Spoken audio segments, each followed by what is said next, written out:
Prem Kumar ji, number एक तो साधारण परिस्थितियां नहीं है, बीमारी नहीं है, महामारी है। और जब ऐसी कोई महामारी या सुनामी आती है तो कितनी भी व्यवस्था हो जाए वो कहीं ना कहीं कम पड़ती है। और सबसे बड़ी बात क्या है कि हम इसको आरोप प्रत्यारोप में ना लें, लेकिन निश्चित तौर पर महामारी के अंदर सभी लोगों को मिलकर के लड़ना पड़ता है, चाहे उसके अंदर ग्राम पंचायत से लेकर के और प्रधानमंत्री तक, यानी केंद्र सरकार तक सभी यूनिटों को मिलकर के लड़ना पड़ता है। अगर आपको कहां ऐसा महसूस हुआ कि लोग आपको कोऑपरेट नहीं कर रहे हैं, ऐसा कहां महसूस हुआ?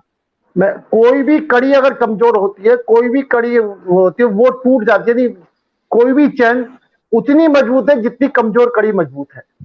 मैं राजनीतिक आरोप प्रत्यारोप लगे माना जाएगा, इसलिए मैं राजनीतिक आरोप प्रत्यारोप पर नहीं होती है।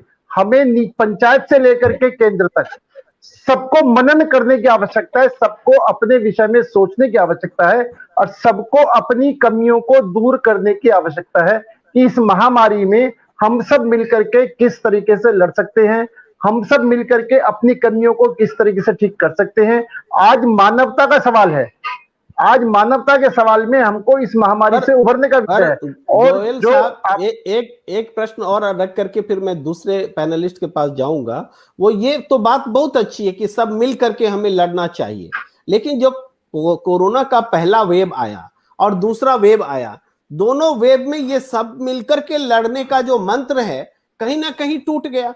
और इसके टूटने के पीछे क्या कारण है? आरोप तो आप पर भी लगेंगे। प्रेम जी, मैं इसीलिए आरोप प्रत्यारोप से बचना चाहता हूं। जिस टाइम पहला वेव आया था उस टाइम ना हमारे पास कपड़े थे पहनने के लिए, ना हमारे पास वेंटिलेटर थे, ना हमारी व्यवस्था पूरी तरीके से चरमराई थी। और प्रधानमंत्री जी के कुशल नेतृत्व में उन्होंने जो डिसीजन लिया कि फौरन लॉकडाउन लागू करा। अगर उस टाइम फौरन लॉकडाउन लागू नहीं होता तो स्थिति बहुत अधिक भयंकर होती। लेकिन लॉकडाउन होने के बाद भी जिस तरीके से मजदूरों का सड़कों पर जाना था वो भी एक दुखदपूर्ण घटना थी। मेरा क्या, और आज जो है हम उस एक साल के अंदर आज बहुत सी चीज निर्यात करने की स्थिति में। लेकिन पिछली बार जब कोरोना था तो वेंटिलेटर की बहुत शॉर्टेज थी, इस बार के कोरोना में ऑक्सीजन की बहुत अधिक शॉर्टेज है। इसलिए कोरोना भी जो अपना स्वरूप बदल रहा है, कोरोना भी अपनी तरीके से जो अटैक कर रहा है उसके स्वरूप में नहीं। मैं बड़ा स्पष्ट कहता हूं कि महाराष्ट्र में जख्म कौन छिपा रहा है, राजस्थान में जख्म कौन छिपा रहा है, पंजाब में जख्म कौन छिपा रहा है, केरल में, छत्तीसगढ़ में जख्म कौन छिपा रहा है। सब हिंदुस्तान का हिस्सा है नहीं, राइट, लेकिन ये स्टेट गवर्नमेंट में इनकी जिम्मेदारियां भी हैं। स्टेट गवर्नमेंट अपनी जिम्मेदारी से नहीं भाग सकती। प्रेम कुमार जी, मेरा देश में सबसे ज्यादा डबल इंजन की सरकारें हैं। प्रेम कुमार जी, मेरा ये कहना है कि स्टेट सरकार भी अपनी जिम्मेदारी से नहीं बच सकती।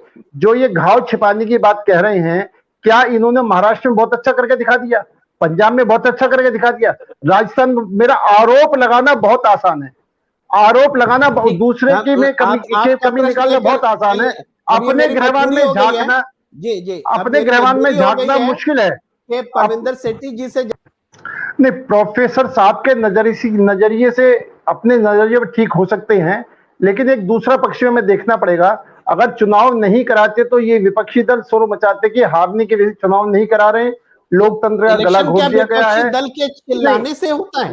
नहीं, आप देखो जब उनका समय, प्रेम कुमार जी मेरा ये कहना, जब उनका, अरे भैया पहले सुन ले, आप बोल लेना।